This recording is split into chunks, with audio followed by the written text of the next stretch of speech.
Corinth. Consider the following questions. Why did Paul go to Corinth, and why did he stay for 18 months? How would you compare Paul's mission strategy in Corinth to his mission overall? What challenges and opportunities did Paul find among the Jews at Corinth? And what challenges and opportunities did Paul find among the Gentiles at Corinth?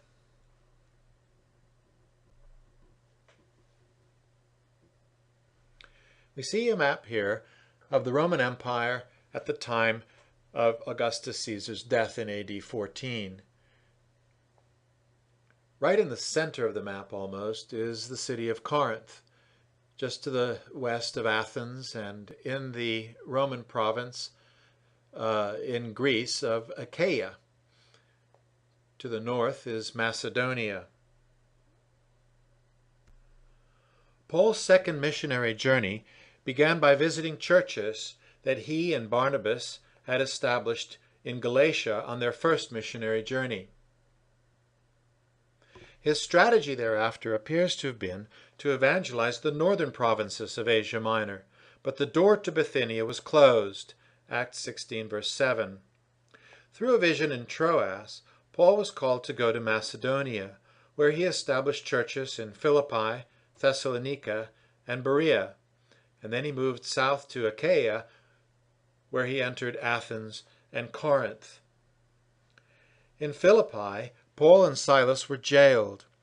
In Thessalonica, they had to escape from the Jews and the mob that the Jews had incited against them. Jews then came from Thessalonica to their next stop, the city of Berea, and Paul was sent away for protection. Paul appears to have taken a boat to Athens, where he found only mild interest in the gospel. So Paul continued to nearby Corinth. Unlike Athens, and despite the many temples of the city, Paul found here a synagogue. Paul also found a fellow tradesman and Jew, Aquila, with whom he could stay. The city's location made it an international city, with sailors and merchants transporting their goods from the Corinthian Gulf to the Saronic Gulf. It was an excellent city by which to spread the gospel, and a church also sprang up in Corinth's port town of Cenchrea, we learn in Romans chapter 16, verse 1. Some 1,800 feet below the mountain of Acrocorinth lies the city of Corinth. The original Corinth was destroyed in 146 BC by the Roman commander Lucius Mummius. It was rebuilt again in 25 BC. As Strabo says in his geography, now after Corinth had remained deserted for a long time, it was restored again because of its favorable position by the deified Caesar, who colonized it with people that belonged for the most part to the freedman class. Some 75 years later, Paul wrote to the Corinthians about the right balance for exousia, a Greek word that can be translated as either freedom or as authority. He puts before them the idea that exousia should be balanced with an ethic that is based on the cross of Christ. Instead of demanding their rights, he asks in 1 Corinthians 6:7, why not rather be defrauded? And regarding slavery and being freedmen, Paul wrote in 1 Corinthians 7:22, for whoever was called in the Lord as a slave is a freed person belonging to the Lord, just as whoever was free when called is a slave of Christ. Freedom was the Corinthian church's main challenge. Just how did it fit with the Christian life? Even the women literally let down their hair, raising questions about whether they were sexually loose, like the new women of Paul's day, who were acting loosely as the men were with regard to how they dressed sexually and in social situations. This seems to be addressed by Paul in 1 Corinthians 11, 2-16. On the way up to Acrocorinth, one can at times see beneath the medieval wall evidence of the original fortifications of the 4th century BC. The pathway up the mountain included shrines, such as those to the Egyptian goddess Isis and to Serapis. Papyri invitations to dine on the couches of Serapis have been discovered and help us to understand what Paul was speaking of in 1 Corinthians 8 through 10. Could Christians participate in such cultic meals? In addition to sacred meals, even birthdays or weddings would take place at the temples and would involve feasting before the god or goddess. Paul's words in 1 Corinthians 8 verse 10, loosely translated in the NRSV as eating in the temple of an idol, should be translated reclining in an idol's temple. This phrasing also helps us to see the connection to the invitations to, quote, recline at table, unquote, in the temple. Paul cares little about eating food sold in the marketplace that had been offered to an idol, but he insists that believers not recline in an idol's temple and participate in the religious ceremony for the sake of food or fellowship. Invitations to dine make reference to the couch where guests would recline to eat. The god may be understood to dine as well. Here are some examples. Herminus invites you to dine at the couch of the Lord Serapis in the Serapion tomorrow, which is the 30th from the 9th hour. Dionysius Alexandros invites you to dine at the couch of the Lord Serapis in the dining room of the Serapion tomorrow, which is the 8th from the 9th hour. Or the god invites you to the couch occurring in the Therion tomorrow from the 9th hour. And finally, let there be a couch spread at the images of Heracles in the shrine until the wedding has been performed. Whatever seems good should be taken from the sacrificial animals to the table of the god. The city of Corinth that the Romans destroyed was fortified with walls all around it, according to Strabo. This original Greek Corinth was so well known for its sexual immorality that the term to Corinthianize came into use to describe sexual immorality. Julius Caesar refounded the city as a Roman colony. In Paul's day, Corinth was the administrative capital of Achaia, or southern Greece. Atop Acrocorinth stood a temple to Aphrodite, the goddess of love. This temple was home to numerous temple prostitutes. Xenophon, a winner of the pentathlon in the Olympic Games in 454 BC, dedicated 100 girls to the temple for prostitution in thanks for his victory. The original city of Corinth was known as a sexually loose city, perhaps in part because it was a city with 2 ports. In Strabo's day, a few decades before Paul visited the city, there were more than 1,000 temple prostitutes, he tells us in his geography. Judging by the ruins and by Strabo's comment that the temple was small, so large a number of prostitutes could only be accommodated using makeshift structures no longer in evidence. The church at Corinth in Paul's day struggled with sexual license and Christian theology. Thinking that freedom in Christ might mean an openness to a man's living with his father's wife, they went beyond sexual looseness, even as practiced by unbelievers. 1 Corinthians 5.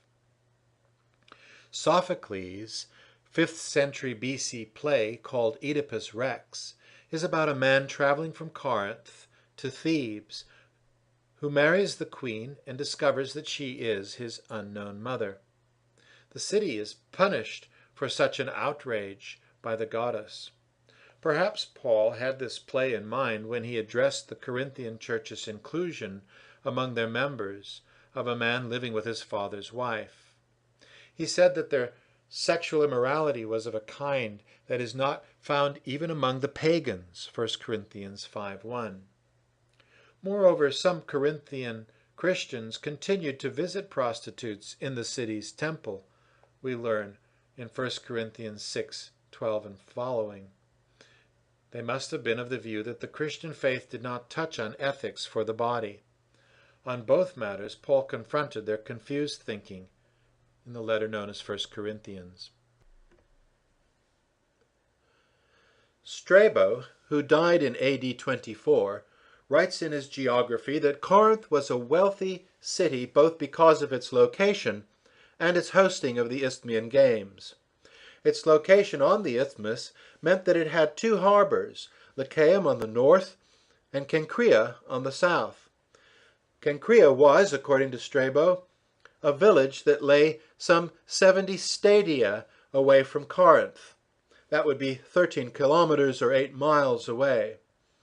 Merchants typically opted to have their goods transferred from ships landing at one harbor to ships leaving from the other, since the high seas around the peninsula made travel somewhat difficult. Payment for the duty of such transfer of goods went directly to Corinth. Mention of the Isthmian Games sponsored by Corinth reminds the reader of 1 Corinthians that Paul used images of such games in speaking of the Christian faith. In 1 Corinthians chapter 9, verses 24 to 27, we read, "Do you not know that in a race the runners all compete, but only one receives the prize? Run in such a way that you may win. Athletes exercise self-control in all things. They do it to receive a perishable wreath, but we an imperishable one. So I do not run aimlessly, nor do I box as though beating the air, but I punish my body and enslave it, so that after proclaiming to others, I myself should not be disqualified." Today, a canal exists between the two ancient harbors of Corinth. In Paul's day, however, the transport of goods between the Lycaean and Cenchrea ports was only by land.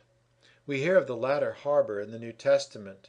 First, it was in Cenchrea that Paul took a vow of some sort, shaving his head, Acts 18:18. And it was here in Cenchrea where a deaconess of the church lived. Her name was Phoebe, and she was the one who bore Paul's letter to the Roman church. Straight ahead is the Corinthian Canal joining the Ionian and Aegean seas. The Corinthian Gulf is to the left and the Saronic Gulf is to the right. Cenchrea would also be to the right on the Aegean Sea. Ruins in the foreground belonged to the Temple of Aphrodite. The westerly view atop the Acrocorinth shows the mountainous terrain of Achaia. On the other side of the peninsula from Corinth lay Olympus, with its even more famous athletic games than the Isthmian Games held in Corinth. Of great interest to Christians is this pavement, which reads, "Erastus, procurator and aedile, laid this pavement at his own expense." Paul refers to an Erastus, who was the city treasurer of Corinth, in his greetings to the church at Rome, Romans 16, verse 23. Was this the same person? Paul, of course, used the Greek term and not the Latin in his letter to the Romans. So is his term oikonomos likely to be the same as the Latin procurator and aedile? An aedile was an official who had charge of financial matters of a city. The title procurator here would not refer to someone like Pontius Pilate, someone ruling a Roman province, but to the chief financial officer of a province. The title was used in both ways. While Erastus was a common name, how many people with that name would have had authority over the city's finances? The possibility is strong, even if it cannot be proven, that this Erastus was a member of the church at Corinth. We also hear of an Erastus on Paul's missionary team. Now, we simply cannot say whether the Erastus, who was the city treasurer of Corinth, also became a member of Paul's missionary team, but we might note the other New Testament passages just in case. So, according to Acts 19:22, while Paul remained in Asia, we learn that he sent Timothy and Erastus to Macedonia. And in 2 Timothy 4:20, Paul mentions that Erastus stayed in Corinth. The temple of Apollo was originally built in the 7th century BC. The Doric columns of the Temple of Apollo are remains from rebuilding the temple in the 6th century BC. The Temple of Apollo originally had 6 columns at each end and 15 on each side. Here is yet another picture of the Temple of Apollo to the right, with the Acra Corinth in the background.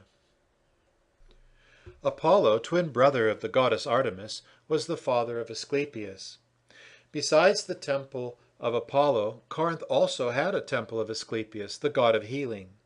South of Corinth, on the Peloponnesian peninsula, lay the city of Epidaurus, famous for its Asclepionarium, a temple where people came to sleep, dream, and receive healing from the god.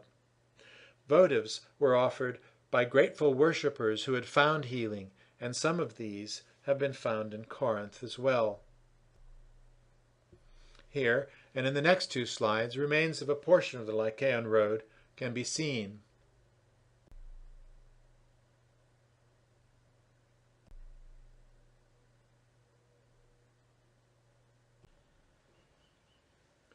Roman cities boasted beautiful fountains. Corinth had several. Here is the Glaucae fountain. And here is the fountain of Pyrene, as well as in the next picture.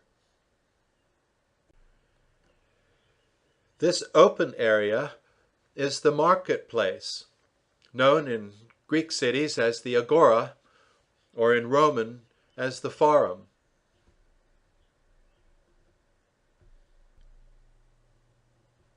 To the northwest of the Temple of Apollo, in the direction of the Agora, were shops such as this one. Paul and Aquila would have sold their products at the marketplace, and they may even have had a shop nearby. The coming and going of many people, including those transporting wares at the harbors, would also have allowed them to share the gospel. Temple E, sometimes identified as the Temple of Octavia, the sister of Augustus, has also been identified as the temple of the imperial cult. It stood 9 meters above the Forum, or Agora, and 44 by 23.5 meters. It had limestone, Doric columns, and a stone foundation. The temple dates from the early 1st century A.D. The temple of Serapis had rooms in which people might dine, yet archaeological evidence has yet to uncover such rooms at Corinth. Religious feasting associated with the imperial cult would have involved the entire city and been held out of doors.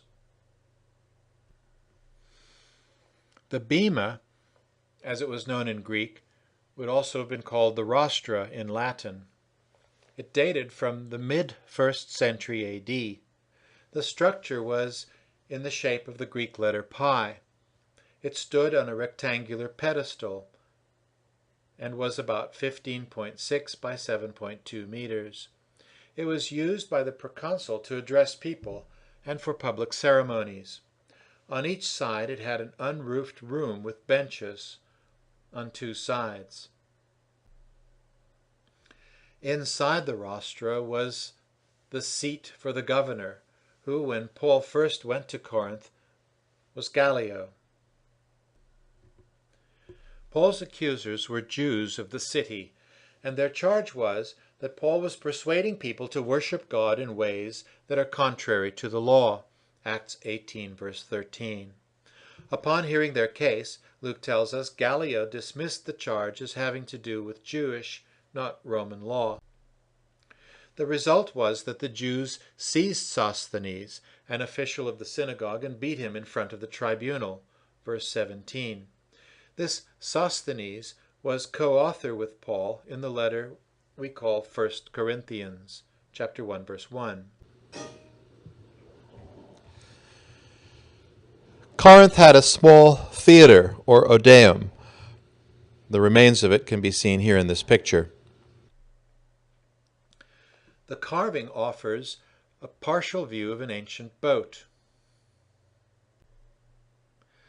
Evidence of a Jewish presence in the city can be seen in these carvings of menorahs. These Greek letters are part of two words. The first four letters, goge, form the ending of synagogue or synagogue. The last three letters are EBR for the word Hebraiorum, or of the Hebrews, synagogue of the Hebrews. For the early church, the word ecclesia, which we translate church very often, or assembly, replaced the word synagogue, or synagogue.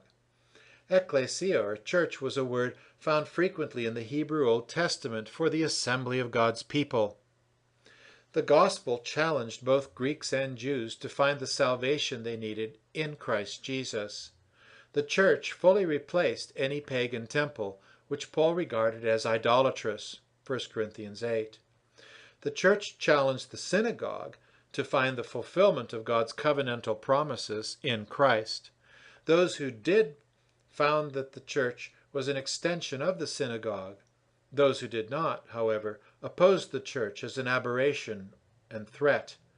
These alternatives were precisely what Paul found in Corinth. Feasting was a feature of Roman society, and with it often went drunkenness, gluttony, and sex, whether between people of the same gender or opposite genders.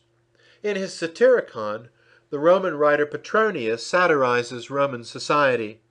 One satirical perspective he offers has to do with how guests were seated according to their social status in relation to the host at a feast. Other writers also draw attention to this, such as Plutarch and Seneca.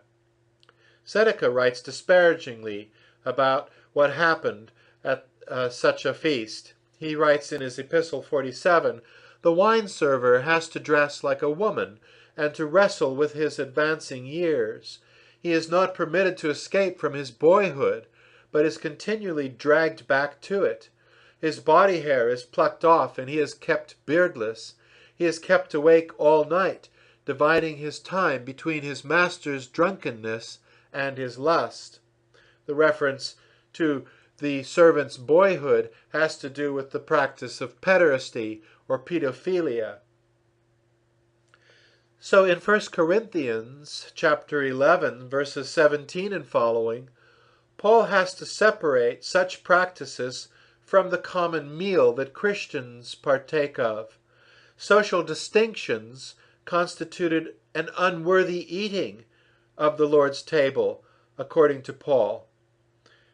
And the result has been in the church that some people have become sick and some have even died.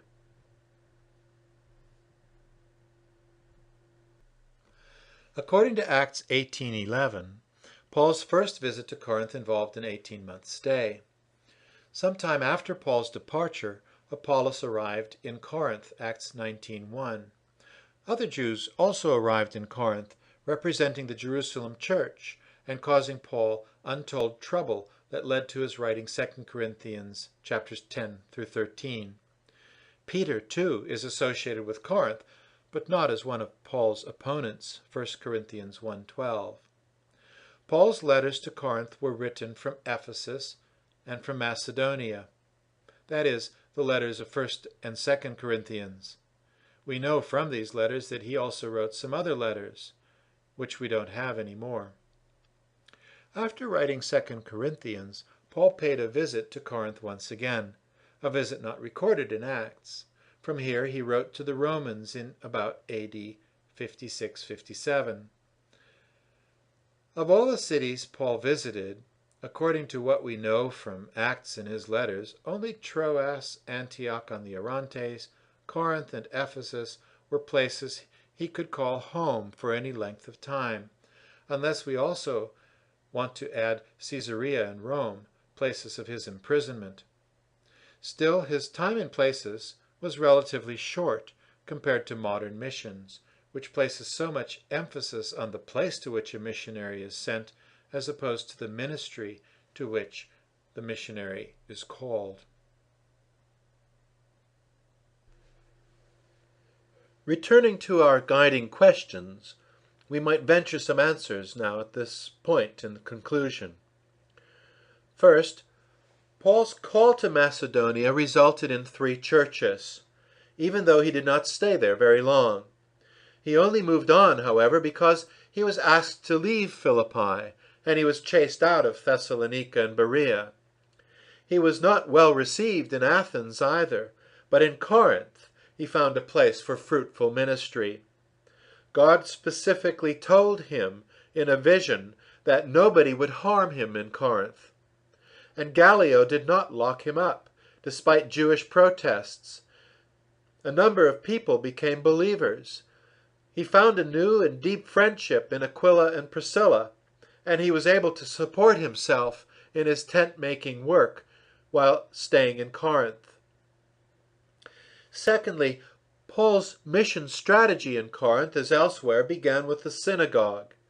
He did not merely use the synagogue as a launching pad for ministry to the Gentiles. Many early converts were Jewish, and his churches were a mix of Jews and Gentiles.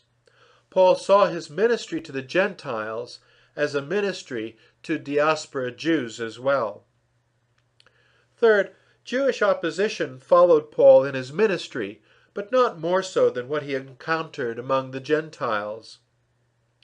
He would argue every Sabbath before Jews and Greeks in the synagogue that Jesus was the Messiah, according to Acts 18:4-5. But after he was opposed and reviled, he finally turned to the Gentiles, the next verse says, with respect to Corinth. Acts then tells us that a Greek named Tertius Justus received Paul into his house, next door to the synagogue. But it also mentions that the official of the synagogue, by the name of Crispus, became a believer. In addition to Crispus were Aquila and Priscilla, and we also learn of another Jew becoming a Christian. This person was Sosthenes, who, like Crispus, was an official of the synagogue. This raises the question whether there were actually 2 synagogues in Corinth, or whether there were 2 officials from the same synagogue. In any case, both Jews and Gentiles were becoming Christians, and God also told Paul that he should continue to speak, for he had many people in the city of Corinth. Acts 18, verses 9-10. The challenges that Paul faced among the Gentiles in Corinth were many. Idolatry, sexual promiscuity, the imperial cult, the intertwining of life with cultic rituals, and the celebration of freedom in various ways are just several examples, some of which are addressed directly in Paul's letter to the Corinthian church. Yet this new city was not entrenched in its own heritage, and, like Athens, seemed willing to entertain new ideas. Moreover, the contrast between the Christian life and pagan religion was stark, giving people a very clear choice as to whether they wanted to be believers or reject this new faith.